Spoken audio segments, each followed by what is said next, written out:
Balloon একটা আকার পর্যন্ত হাওয়াকে সহ্য করতে পারে, কিংবা এটাও বলা যেতে পারে যে হাওয়া একটা আকার পর্যন্ত বেলুনকে সহ্য করতে পারে। মানুষের সাথেও অনেকটা এরকমই হয়ে থাকে। কেউ সামনের লোককে ধাক্কা দেয়, যতই সেই মানুষটা বিপদে পড়ে থাকুক না কেন, লোকটা তাকে ধাক্কা দিতেই থাকে। আক্রান্ত ব্যক্তি যখন সহ্যের সীমা ছাড়িয়ে যায়, তখন সেটাই হলো লক্ষণ এটা বোঝার যে ভয়ঙ্কর কিছু একটা ঘটতে চলেছে, বেলুনটা ফাটতে চলেছে।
কিরণ, চলো সোনা, উঠে পড়ো, স্কুল যেতে হবে তো।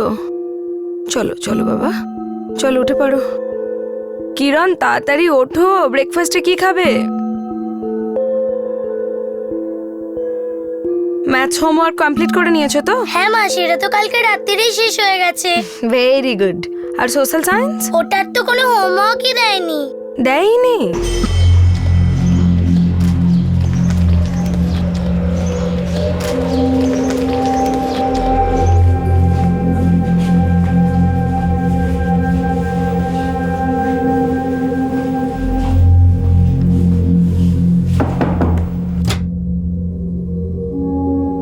Thank you.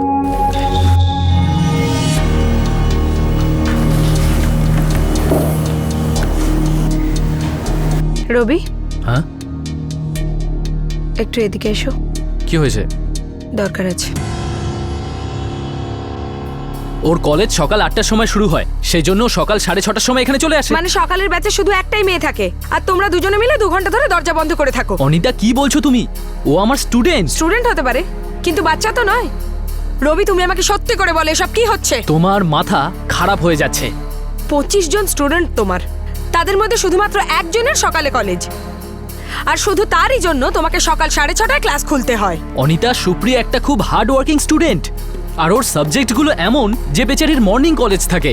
আর এর মধ্যে ওর ভুলটা কোথায়? ও এতটাই পরিশ্রমী যে... কতটা পরিশ্রমী সেটা তুমিই জানো। আমি শুধু এটুকুই দেখতে পাচ্ছি যে ওর জন্য তুমি একটু বেশিই পরিশ্রম করছো।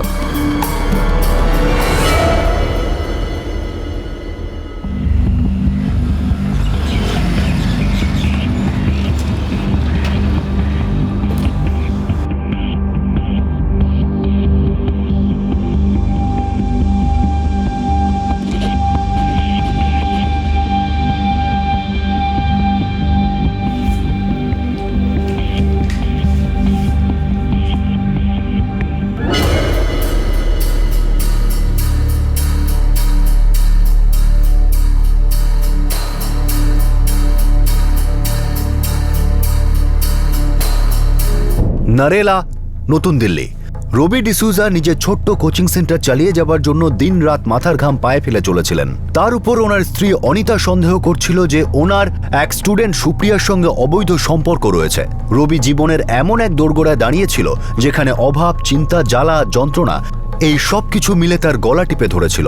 রবি মুক্তি চাইছিল, শান্তিতে মুক্ত হাওয়ায় শ্বাস নিতে চাইছিল, অনেক দূরে, বহু দূরে।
সকাল 6:45 আপনি এটা দেখলেন।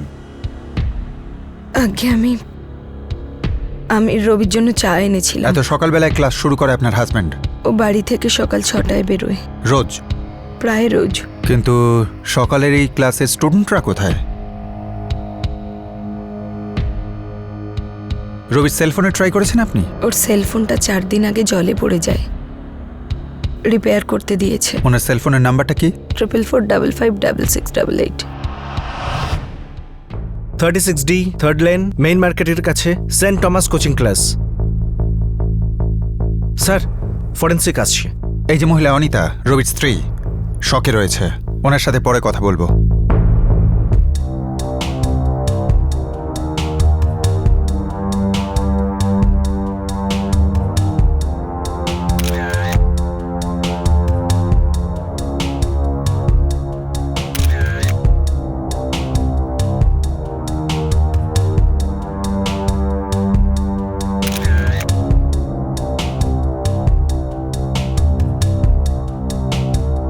অরুণ, ইন্সপেক্টর অন ডিউটিকে বলো এই জায়গাটা সিল করে দিতে।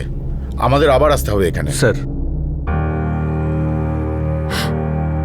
কি হয়েছে মা? বাবা কোথায়? বাবার কি হয়েছে মা? বাবার কিচ্ছু হয়নি সোনা, কিচ্ছু না। বাবা তাড়াতাড়ি বাড়ি চলে আসবে। আমি কিচ্ছু জানি না ও কোথায়।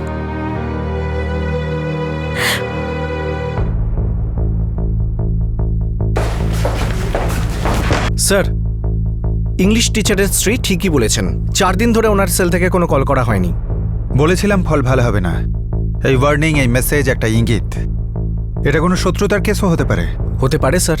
স্যার, এটা ন্যাশনাল পিপলস ব্যাংক থেকে আসা নোটিশ, যেটা ক্লাসরুম থেকে পাওয়া গেছে। মিস্টার রবি 1.5 লাখ টাকার একটা লোন নিয়েছিলেন, যা শোধ করতে পারেননি। ব্যাংক থেকে আসা এটা 15তম নোটিশ। তার মানে মিস্টার রবির স্ত্রী অনিতা কিছু লুকোচ্ছে আমাদের থেকে। চলো।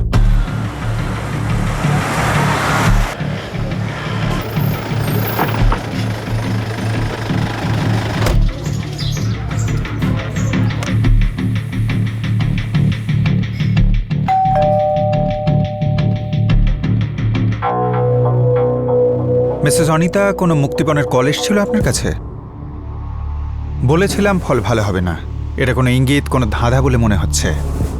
মিসেস অনিতা, এর মানে কি হতে পারে? আমি জানি না স্যার। আপনি কি এটা জানতেন যে আপনার স্বামীর প্রচুর ঋণ রয়েছে? ন্যাশনাল পিপলস ব্যাংকে 1.5 লাখ টাকার লোন রয়েছে, যেটা গত 6 মাসে শোধ করতে পারেননি। আর এটা ব্যাংকের 15তম নোটিশ। স্যার, রবি কোচিং ক্লাস শুরু করার জন্য ব্যাংক থেকে লোন নিয়েছিল, কিন্তু ক্লাস ভালোভাবে চলছিল না স্যার। এমন কি কেউ ছিল যে আপনার স্বামীকে হুমকি দিচ্ছিল? হ্যাঁ, রবি ব্যাংক ছাড়াও কিছু বন্ধুদের থেকেও লোন নেয়। কিরে রবি, আজকাল তো ফোনেরও সুইচ অফ করে রেখে দিচ্ছিস। আরে না না সুরেশ, আমি এমন কেন করতে যাব? ওই অ্যাকচুয়ালি আমার ফোনটাই খারাপ হয়ে গেছে, জলে পড়ে গেছিল। যেমন ভাবে আমার টাকাটাও জলে পড়ে গেছে, তাই না? দেখ রবি, অনেক হয়েছে। জল কিন্তু মাথার উপর দিয়ে বইছে, এটা আমি তোকে বলে দিয়ে গেলাম। রিটার্ন করে দেবো ঋষি, আমি তো আর পালিয়ে যাচ্ছি না। আরে তোকে না, আমার টাকাটার খুব দরকার ভাই। তুই ফেরত দে, আর তারপর যেখানে ইচ্ছা যা, আমার কিচ্ছু এসে যায় না। দিব্যি খেয়ে বলছি, আমি যদি একটুও টের পেতাম যে তুই পয়সা ফেরত না দেওয়ার প্ল্যান করছিস, তাহলে আমি তোকে কখনো ধার দিতাম না। সবকিছু সীমা আছে রবি। আমি তোমাকে লোন দিলাম, তাও উইদাউট ইন্টারেস্ট, আর তুমি সেটাকে দান ভেবে বসলে। না না ভাই, আমার আর একটু সময় চাই। ইয়ার কি করছো নাকি? তুমি অলরেডি 2 বছর লেট। আমি জানি, কিন্তু দেখ, গড প্রমিস, আমি তোর টাকা খুব তাড়াতাড়ি ফিরিয়ে দেবো। এবার যদি তুমি সত্যি আমার টাকা ফেরত না দাও, তাহলে তার ফল ভালো হবে না। সুরেশ, ঋষি আর নবীন, আর কেউ আছে? না স্যার, এরা 3 জনই। এমন কি কিছু আছে যেটা আমাদের জানাটা দরকার কিন্তু আপনি আমাদের বলছেন না? না স্যার, সেরকম কিছু নেই।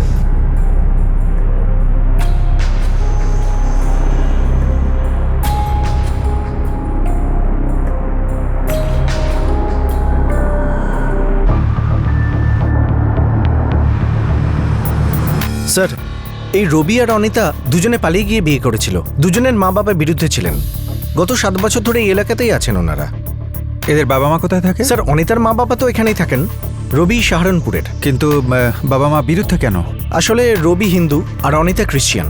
রবি ধর্ম পরিবর্তন করে আর মা বাবাও ওকে ত্যাগ করেন, কিন্তু অনিতার মা বাবার রবির ব্যাপারে আপত্তি ছিল না। রবির এই 3 পাওনাদার বন্ধুর ডিটেলটা বার করো, আর সেই সঙ্গে ওর ফ্যামিলিটাও বার করবে। Yes sir. শর্মা, মনে হয় এটা কোনো নর্মাল কিডন্যাপিং এর ব্যাপার নয় যেটা মুক্তিপণের জন্য করা হয়। হতে পারে এটা কিডন্যাপিং এর ব্যাপারই নয়, মার্ডার হয়তো।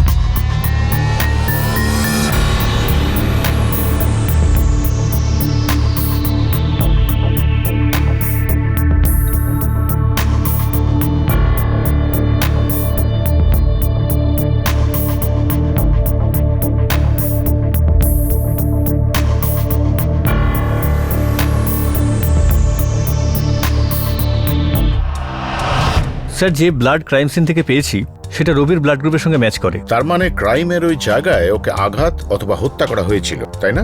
স্যার, একবার এই পিকচারগুলো দেখুন। এই ব্লাড স্যাম্পেলের পিক্স যেগুলো আমরা ক্রাইম স্পট থেকে ম্যাচ করার জন্য নিয়েছিলাম। আর স্যার, এই রক্তের দাগ থেকে পরিষ্কার বোঝা যাচ্ছে যে ঘায়েল রবিকে বা তার লাশকে টেনে নিয়ে যাওয়া হয়েছে।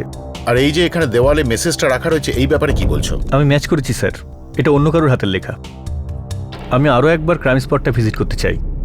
স্যার, কিছু জিনিস বড় অদ্ভুত লাগছে। যে কোন জায়গাটা অদ্ভুত লাগছে? স্যার, আমি এখন এক্স্যাক্টলি পয়েন্ট তো করতে পারবো না যে কি অদ্ভুত ঘটেছিল, কিন্তু কিছু তো ঘটেছে।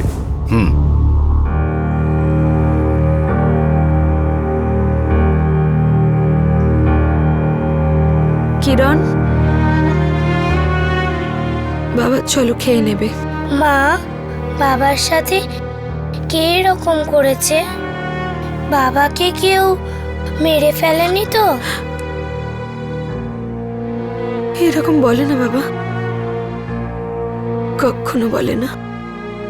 দেখো, পুলিশ আঙ্কেলরা বাবাকে খুঁজে দেবে, খুব তাড়াতাড়ি চলে আসবে। আমরা গডের কাছে প্রে করব তোমার বাবা যাতে তাড়াতাড়ি চলে আসে, ঠিক আছে?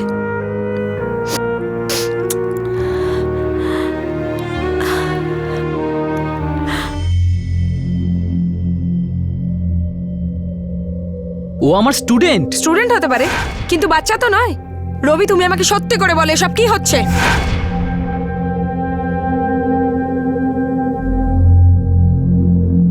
একদিন কেটে গেল, কিন্তু একটা জিনিস এখনো পরিষ্কার হলো না যে রবি ডিসুজার অপহরণ হয়েছিল নাকি হত্যা। এদিকে এখনো মুক্তিপণ চেয়ে কোনো ফোন আসেনি। ফরেন্সিক টিম ক্রাইম সিনে এমন কিছু প্রমাণ পাচ্ছিল যেটা খুবই কনফিউজিং ছিল। কেউ এটা বলতে পারছিল না যে আসল অপরাধটা কি ছিল আর ষড়যন্ত্রই বাকি কে ছিল সেই ব্যক্তি যে ক্লাসরুমে দেওয়ালে লিখেছিল, বলেছিলাম ফল ভালো হবে না।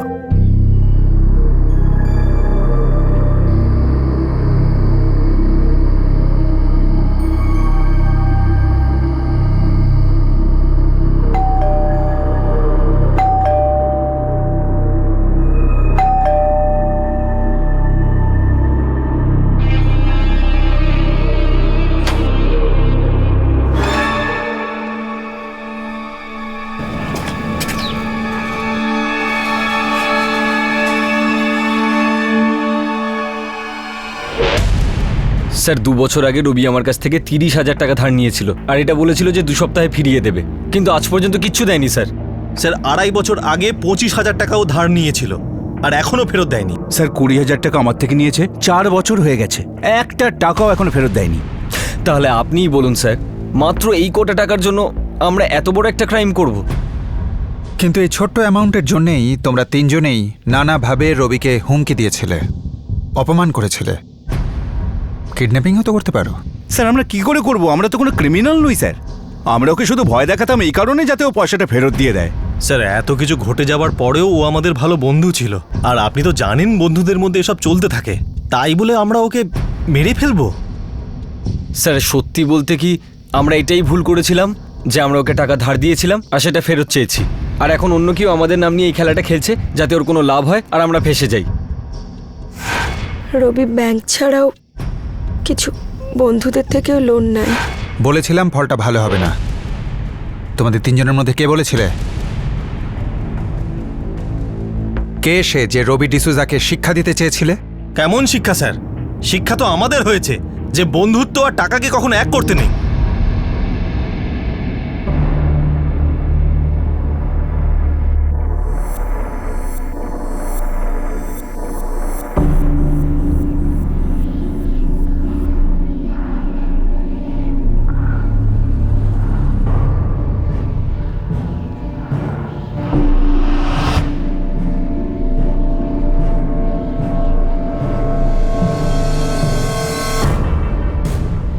স্যার কোচিং ক্লাসের এখনো 5 স্টুডেন্ট বাকি আছে। নিয়ে এসো, সবাইকে নিয়ে এসো।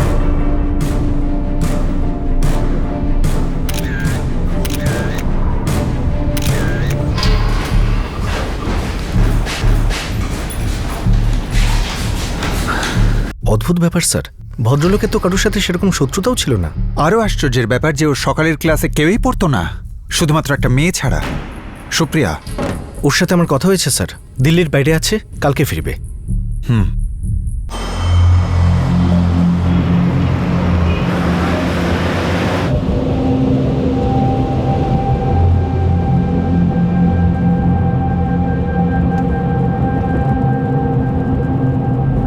শর্মা, আমরা যতই বাইরে খোঁজ করি না কেন আমার মনে হচ্ছে মামলাটা ভেতরের। স্যার, মিস্টার রবির ছবি আমি সব পুলিশ স্টেশনে পাঠিয়ে দিয়েছি, কিন্তু এখনো পর্যন্ত কোনো রিপ্লাই আসেনি। হয়তো অন্য কিছু। তোমার কি মনে হয় ওকে খুন করা হয়েছে?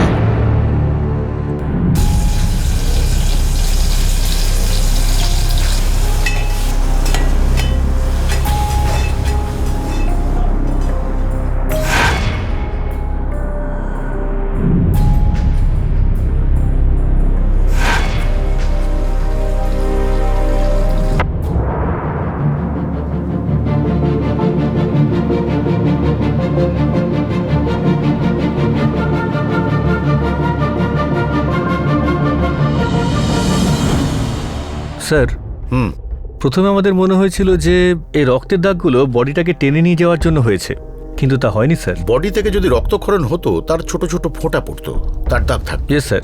স্যার, এই চিহ্নটা দেখুন স্যার, এই চিহ্নটা পরিষ্কার বলছে যে কেউ এই রক্তের দাগগুলোকে মোছার চেষ্টা করেছিল, প্রমাণ লোপাটের চেষ্টা করেছিল। লাশকে টেনে নিয়ে যাওয়া তার সাথে রক্তের দাগকে মোছা খুব মুশকিল। প্রথমে ও লাশকে নিয়ে গেছে, তারপরে ও রক্তের দাগটা মুছেছে। পসিবল স্যার, কিন্তু লাশটাকে টেনে নিয়ে যাওয়া হয়নি, এটা তো একদম সত্যি। হ্যাঁ, ইউ আর রাইট।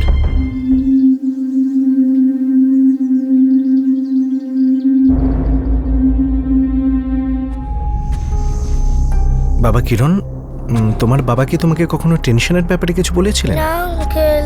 দেখো সোনা, আমাদের ভয় হচ্ছে যে সম্ভবত তোমার বাবার সাথে কিছু একটা হয়েছে, আর আমরা জানতে চাইছি এই ঘটনার পেছনে কোনো ঘটনা আছে কিনা। আমাদের ডাউট তোমার মা কিছু লুকোচ্ছেন, সত্যি বলছেন না। অনিতা, সুপ্রিয়া শুধু আমার স্টুডেন্ট মাত্র। ছোট্ট একটা ব্যাপারকে তুমি এত বড় করে কেন দেখছো? শুধু ও কেন, আর কেউ কেন নয়? শুধু ওই কেন সকাল 6:30টায় আসবে? দেখো অনিতা, এমনিতেই আমার লাইফে টেনশন কম নেই, তার উপর তুমি আমাকে সাহায্য করার বদলে কোনো একটা ফালতু অ্যাফেয়ারে সন্দেহ করছো। আর নতুন করে মাথা ব্যথা চাই না, প্লিজ। আমিও কোনো হেডেক চাই না, কিন্তু আমি সবটা দেখতে পাচ্ছি। সত্যিটা লুকোনো থাকে না, সব দেখতে পাচ্ছি কি হচ্ছে। ছাই দেখতে পাচ্ছ তুমি? যদি কারোর সঙ্গে আমার অ্যাফেয়ার করারই হতো তাহলে তার সঙ্গে দেখা করতে আমি কোচিং ক্লাসে রাখতাম, যেখানে তুমি যখন ইচ্ছা সোজা ঢুকতে পারো। আরে একটু লজিক দিয়ে তো ভাবো। লজিকটা তো পারফেক্ট। তুমি ভেবেছো তুমি আমার নাকের ডগায় অ্যাফেয়ার চালিয়ে যাবে আর আমি কিছু বুঝতেই পারবো না। আমার মনে হবে টিচার আর স্টুডেন্টের সম্পর্ক, আর আমি এড়িয়ে যাব। তোমার এই ক্লাসরুমের নোংরামি আমি দেখতে পেয়ে গেছি। নোংরা আমার ক্লাসে নয়, তোমার মাথার মধ্যে রয়েছে, তাও এতটাই যে ওখানে আর কিচ্ছু ঢুকতে পারবে না। দেখো অনিতা, তোমার যা কিছু ভাবার তুমি ভাবতে পারো, কিন্তু প্লিজ আমাকে মাফ করো।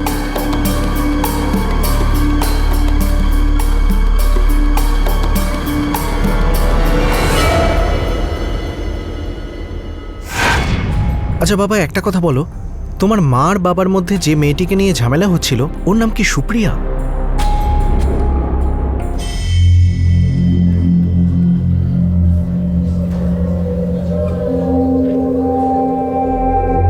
স্যার, আমার আর রবি স্যারের মধ্যে সেরকম কিচ্ছু চলছিল না। আসলে আমি ডিপ্লোমা করছি স্যার, আর আমি আরও পড়তে চাই। আমি রবি স্যারের কাছ থেকে ইংলিশ ট্রেনিং নিচ্ছিলাম। কিন্তু তোমার সকাল 6:30টার সময় ক্লাস থাকতো, তাও ক্লাসে তুমি একমাত্র স্টুডেন্ট। স্যার, আমার ডিপ্লোমা কলেজের প্রথম লেকচার সকাল 8টার সময় হয়, সারা দিন চলে, আর সন্ধেবেলা বাড়ির কাজ থাকে। তাই আমি রবি স্যারকে জিজ্ঞেস করেছিলাম যে আমি কি সকাল 6:30টায় আসতে পারি। উনি বলেছিলেন হ্যাঁ, আর আমি যেতাম স্যার। আর কিচ্ছু হতো না স্যার ওখানে। অনিতা ম্যাডামের সন্দেহটা একদম সত্যি নয় স্যার। আমি কখনো কোনো অন্যায় করিনি স্যার, আর স্যারও কখনো সেরকম কিচ্ছু করেননি। কিন্তু তুমি প্রত্যেক দিন সকাল 6:30টায় ক্লাসে পৌঁছে যেতে, অথচ সেই দিন তুমি ক্লাসে পৌঁছলে না যেদিন তোমার স্যার গায়েব হলেন। কারণ ওই দিন সকালে আমার ক্লাস ছিলই না স্যার। আমি একদিন আগেই রবি স্যারকে বলেছিলাম যে আমি আসতে পারবো না। স্যার হুম কাল আমার একটু কাজ আছে, আমি কাল আসতে পারবো না হয়তো। কোনো ব্যাপার না সুপ্রিয়া, তাহলে আমরা পরশু ক্লাস করছি। Thank you sir, good day sir. Days নয় সুপ্রিয়া, ডে। Good day. ও গুড ডে স্যার। সুপ্রিয়া, তুমি, রবি আর অনিতা ছাড়া আর কেউ এই কথাটা জানতো যে তুমি সেদিন সকালবেলা ক্লাসে যাবে না? আমি অন্য কাউকে কেন বলবো স্যার? সুপ্রিয়া, তোমার কি এটা মনে হয় যে রবির স্ত্রী অনিতার তোমার আর রবির সম্পর্কের সন্দেহটা এতটাই কুড়ে কুড়ে খাচ্ছিল যে সেই রবিকে? সরি স্যার, আমি এই ব্যাপারে কিচ্ছু বলতে চাই না। আমি রবি স্যারের পার্সোনাল লাইফের ব্যাপারে কিচ্ছু জানি না। আরও একবার বলছি স্যার, আমার আর রবি স্যারের মধ্যে আগেও কিছু ছিল না আর এখনো কিছু নেই। 2 দিন কেটে গিয়েছিল কিন্তু রবি ডিসুজার কোনো খবর পাওয়া যায়নি। পুলিশ একেবারে দিশেহারা হয়ে উঠেছিল। এটা অপহরণ ছিল নাকি মার্ডার, নাকি এই গল্পে অন্য কোনো তৃতীয় অ্যাঙ্গেল ছিল?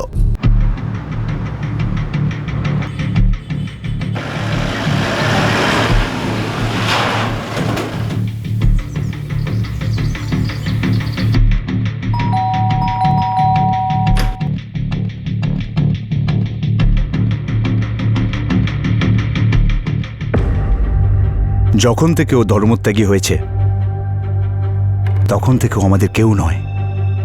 সমস্ত সম্পর্ক ত্যাগ করেছে ওর সঙ্গে। যখন এখানে থাকতো তখন কারোর সাথে কোনো শত্রুতা যেটা এখন প্রকাশ পেয়েছে? আমার কিছু জানা নেই। আমার ওই ছেলেটা মানে রবি কোনো বিপদের জালে জড়িয়ে গেছে। এমনিতে ও খুব ভালো ছেলে। সমাজের সামনে হয়তো ওর সঙ্গে সমস্ত সম্পর্ক ত্যাগ করেছি, কিন্তু ওর শরীর আমারই রক্ত। আর সত্যি কথা বলতে কি, আমি আমার ছেলেকে খুব ভালো করে চিনি। আজ পর্যন্ত কারোর সাথে ওর কোনো শত্রুতা নেই। সারা জীবনে একটা থাপ্পড় পর্যন্ত মারেনি ও কাউকে। খুব পরিশ্রমী ছিল ও, খুব মেধাবী ছিল। 3 ভাইয়ের মধ্যে পড়াশোনায় সব থেকে ভালো ছিল। খুব বুদ্ধিমানও ছিল। কত প্রত্যাশা।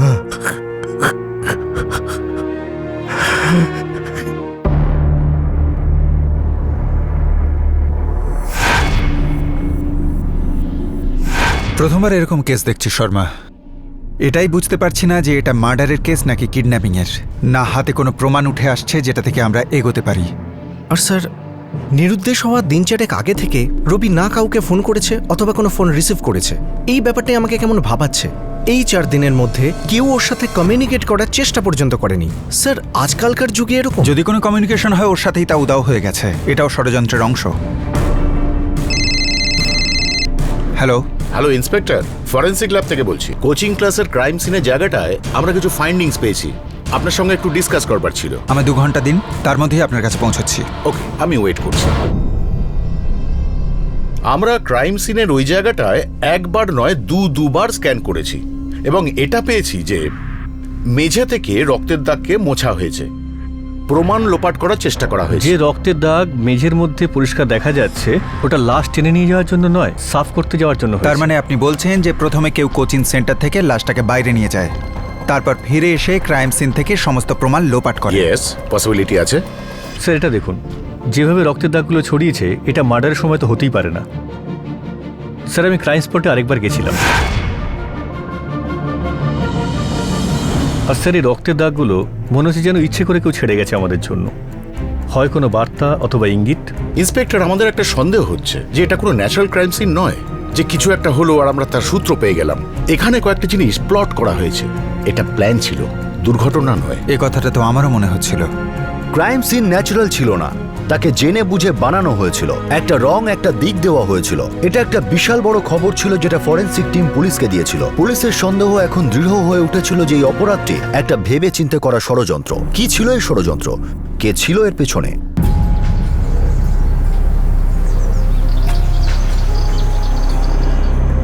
মা, বাবার ব্যাপারে এখনো কিছু জানা যায়নি কেন? কিছু বলো না মা। আমি জানি না সোনা। বলো না মা, বাবার কি হয়েছে?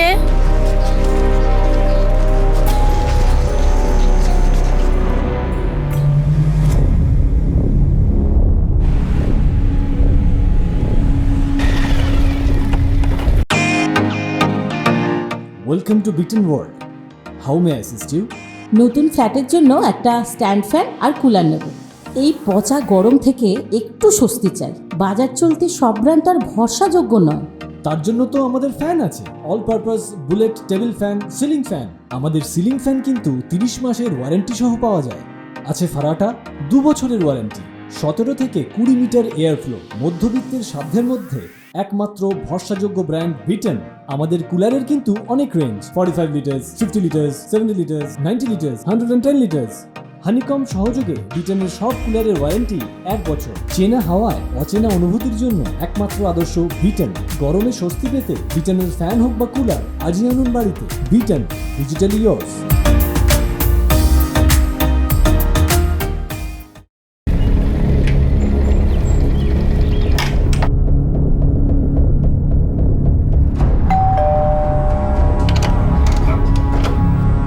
কেমন ছিল আজকের দিন?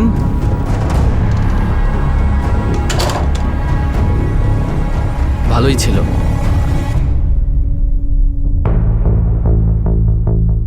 4 দিন 4 দিন কোনো রকম কমিউনিকেশন ছাড়া থাকা, তাও এত বড় শহরে, খুব শক্ত এটা। হতে পারে ওনার ফোনটা রিপেয়ার করা হয়ে গেছে, কিন্তু ওয়াইফকে জানাননি উনি। কেন লুকোবে? যাতে করে উনি ওনাকে কল না করতে পারেন। স্ত্রীর সাথে ঝগড়াও চলছিল সুপ্রিয়াকে নিয়ে। আর স্যার, 4 দিনের মধ্যে ফোন রেকর্ডসের মধ্যে কোনো আউটগোয়িং বা ইনকামিং কল নেই। শর্মা, এই ফোনটা পাওয়া আমাদের পক্ষে খুব জরুরি।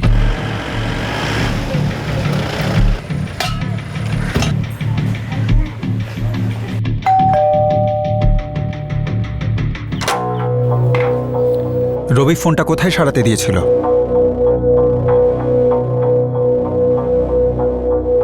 আমি জানি না কোন দোকানে, শুধু এটুকু জানি যে রবি ওর ফোনটা আমাদের এরিয়ারই কোনো মোবাইল রিপেয়ারিং শপে দিয়েছিল।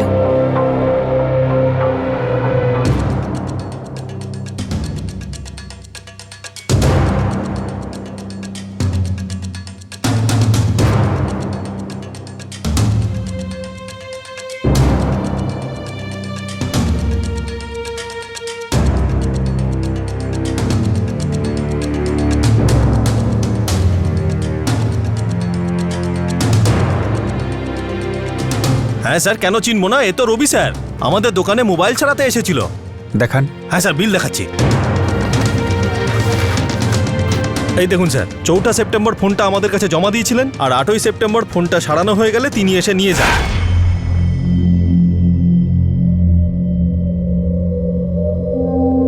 আসুন আসুন আসুন। এই নিন। হ্যাঁ হ্যাঁ, এই নিন স্যার, এই নিন আপনার ফোন রেডি।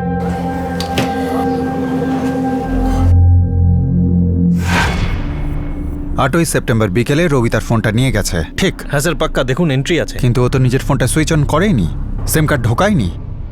সিম কার্ড আপনার সামনে ঢুকিয়েছিল। আসলে উনি সিম কার্ডটা ঢোকাননি, সিম কার্ডটা আমি ঢুকিয়ে দিয়েছিলাম।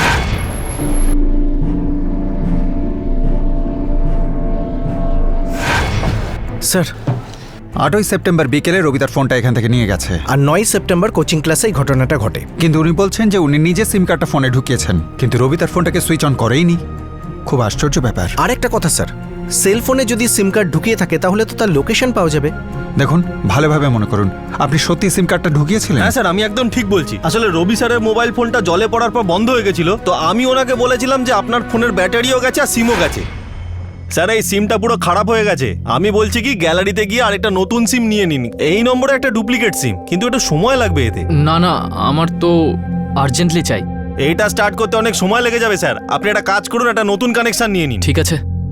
আচ্ছা, তার জন্য ডকুমেন্টস লাগবে। আচ্ছা বলুন, প্রিপেড নেবেন না পোস্টপেড? পোস্টপেড নাম্বার চালু করতে কিন্তু বেশি সময় লাগবে। না না, আমাকে প্রিপেডই দিয়ে দিন। নতুন নম্বর? হ্যাঁ স্যার। নম্বরটা কত? দেখাচ্ছি আপনাকে।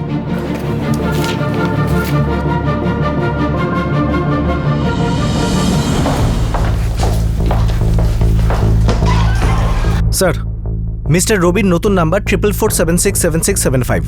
8 সেপ্টেম্বর সন্ধ্যাবেলা ফোনটা সুইচ অন হয়। স্যার, প্রথম কল 4445686888 হয়েছিল। কোথাকার নম্বর এটা? দেহরাদুন।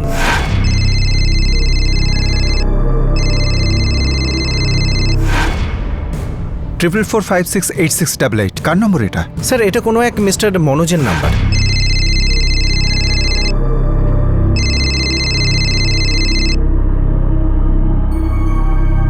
হ্যালো। হ্যালো মনোজ, রবি বলছি ভাই। হ্যাঁ রবি বল, সব ঠিক আছে? মিস্টার মনোজের ঠিকানা 12/17 ক্লক টাওয়ার, দেহরাদুন। কাউকে জানানোর দরকার নেই, আমরা সিধে ওখানে গিয়ে খোঁজ নেব। আরে ভাই, অনিতা আর কিরণকে তো সঙ্গে আনতে পারতি। হ্যাঁ ভাই, আনলে ভালো হতো। কিন্তু তুই এখন এখানে আছিস তো তোর কোচিংয়ের খবর কি? লম্বা ছুটি? হ্যাঁ, ভাবছি এবার ভাই পার্মানেন্ট ছুটি নেব। এটা তুই কি বলছিস রবি? হ্যাঁ ভাই, তোর কাছে আর কি লুকোবো, ক্লাসগুলো তো মনে হচ্ছে এবার বন্ধই করে দিতে হবে। ফিস বাড়ালে স্টুডেন্টই আসতে চায় না, আর এখন স্টুডেন্টরা যা ফিস দেয় তাতে তো হাতে কিছু থাকেই না। রবি, যদি নতুন টিচার রাখি তো? ভাই আজকাল সব টিচাররা নিজেদের ক্লাস খুলতে চায়, আর যদি নতুন টিচার রাখি তো তাহলে তাকে অনেক টাকা স্যালারি দিতে হবে, আর আমার পকেটটা তো সবসময় খালিই থাকে। সরি ভাই, আমি বুঝতেই পারিনি। খারাপ সময় চলছে ভাই, তার ওপর আবার কি? কিছু না ভাই, কিছু না।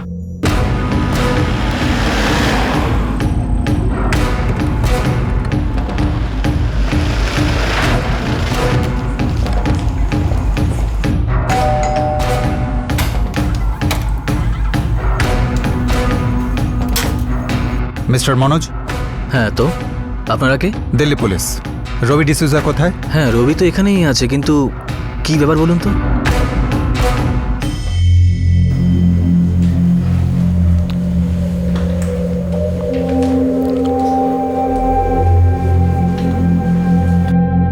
বাস্তব জীবনে আপনাকে স্বাগত মিস্টার রবি।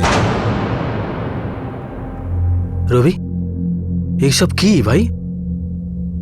স্যার, আপনি প্লিজ আমাকে বলুন যে ব্যাপারটা কি। রবি, এটা মানতে হবে যে তুমি গেমটা খুব ভালো খেলেছিলে, কিন্তু এখন ম্যাচটা শেষ হয়ে গেছে আর ম্যান অফ দ্য ম্যাচ দেওয়ার সময় এসেছে।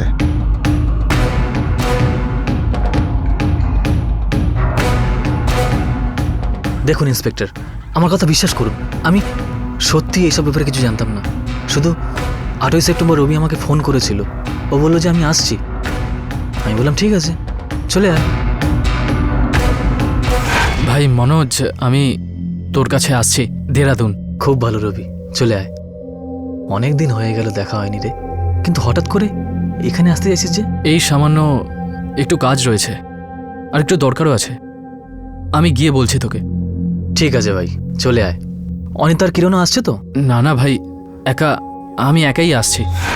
ও একাই যাচ্ছিল, আর যাওয়ার আগে একটা জবরদস্ত প্ল্যান তৈরি করেছিল, কিন্তু এই প্ল্যানটাতে ও যুক্ত ছিল না, ওর স্ত্রী আর বাচ্চাও যুক্ত ছিল, সেটা এবার দেখব।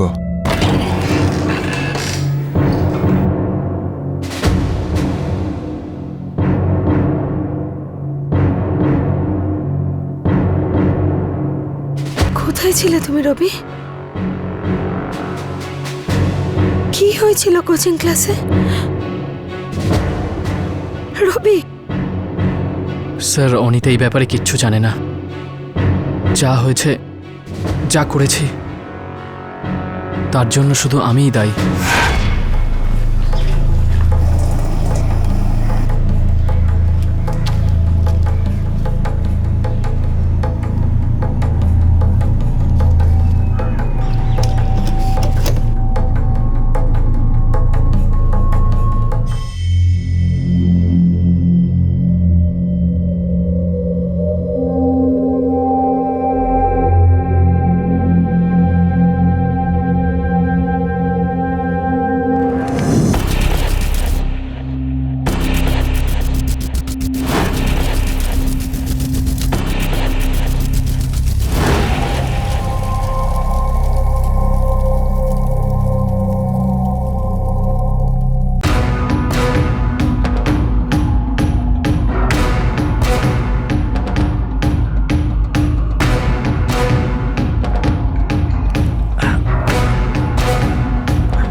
বলেছিলাম ফল ভালো হবে না, এই মেসেজটা তুমি কার জন্য আর কেন লিখে রেখেছিলে রবি?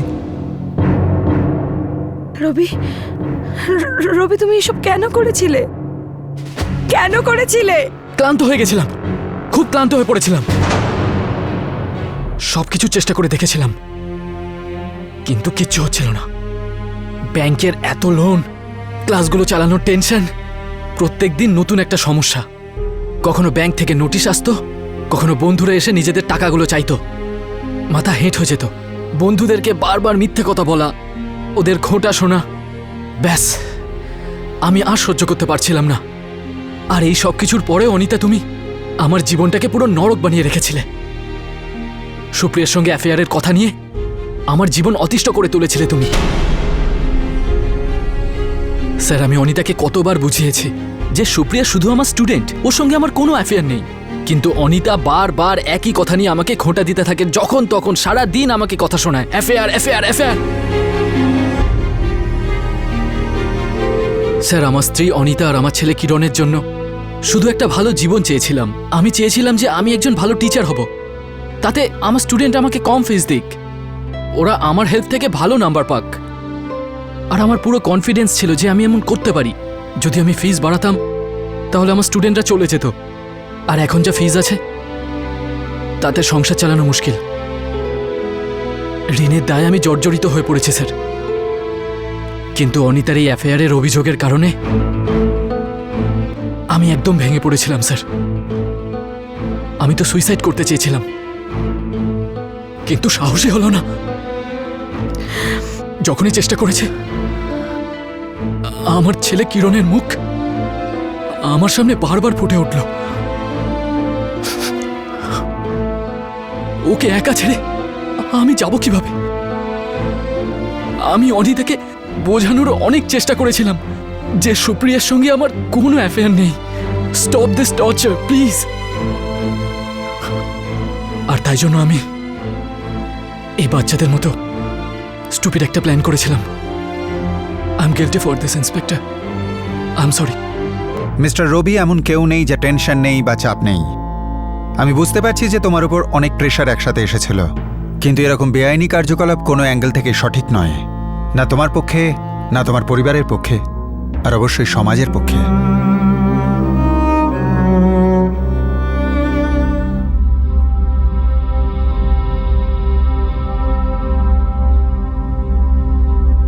বাবা,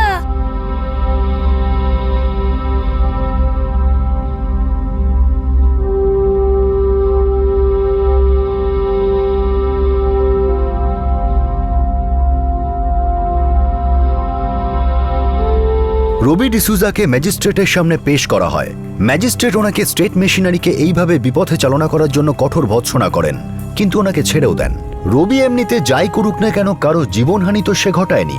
রবি নিজের স্ত্রীকে একটা বার্তা দিতে চাইছিল, কিন্তু সেই পদ্ধতিটা একদমই ভুল। এই পদক্ষেপটা শুধু নিন্দনীয়ই নয়, একই সাথে মারাত্মকও। রবি নিজস্ব কারণ রয়েছে ডিস্টার্ব থাকার, মেন্টালি টর্চার ফিল করার, কিন্তু এইভাবে নিজের কথা সবাইকে বলা, এটা একটা লক্ষণ, প্রকৃষ্ট লক্ষণ যে সামনের ব্যক্তিটি মানসিক ভারসাম্য হারাচ্ছেন। সব সম্পর্কেই টানাপোড়েন রয়েছে, কিন্তু একে অপরের সঙ্গে ঠান্ডা মাথায় বসে আলোচনা করাটাও একটা সম্পর্কে অবশ্যই প্রয়োজন। অফকোর্স এটা একদমই ততটাও সহজ নয় যতটা শুনে মনে হচ্ছে। সেই কারণেই এটা খুবই গুরুত্বপূর্ণ যে প্রতিটা দম্পতির যেন একটা সাপোর্ট সিস্টেম থাকে। পরিবারের বয়স্ক কেউ, ভালো বন্ধু বা কোনো আত্মীয় স্বজন, এরা সবাই একটি বিয়ে টিকিয়ে রাখতে সাহায্য করতে পারেন। এই কেসে রবি একটা ড্রামা রচনা করে নিজের বন্ধু মনোজের কাছে গিয়ে লুকিয়ে থাকে। যদি সে আগেই এসব কথা নিজের বন্ধু মনোজকে বলতে পারত, তাহলে হয়তো সে রবিকে সাহায্য করতে পারত। যদি কোনো দম্পতির কাছে কোনো আত্মীয় স্বজন বা বন্ধু বান্ধব না থাকে, তাহলে প্রফেশনাল ম্যারেজ কাউন্সিলর প্রতিটা শহরে, প্রতিটা জেলায় রয়েছেন। আজকালকার দিনে শহুরে জীবনে মেন্টাল ইলনেস প্রতিটা বাড়ির সমস্যা, আর এটা লুকিয়ে রেখে কারো কখনো উন্নতি হয়নি। আর একটা শেষ বিষয়, ঋণ, লোন একবার আবারও একটা কমন সমস্যা যেটা প্রায় সবাই ফেস করে থাকেন। আর্থিক সমস্যা সমাধান করাটা খুবই মুশকিলের, কিন্তু ভুল সিদ্ধান্ত নিলে ঋণ নিজে থেকে তো কম হয়ে যাবে না। প্রয়োজন হলো যে ঋণে ডুবতে থাকার আগেই আমরা একটা রিয়েলিটি চেক করি যে সত্যি এই বিজনেস বা প্রফেশন আদৌ কি আমার জন্য ঠিক, অন্য কোনো বিকল্প কি নেই। জীবনের চলার পথ কখনোই মসৃণ হয় না। হ্যাঁ, কাটা কারো পায়ে বেশি, কারো পায়ে কম ফোটে। এই কাঁটাগুলো কখন উপড়ে ফেলতে হবে আর কখন সহ্য করতে হবে সেটা আমাদের সকলের কাছে চ্যালেঞ্জ। আপনাদের সাথে আবার দেখা হবে ক্রাইম পেট্রোল দাস্তাকে আরও একটা নতুন এপিসোডে।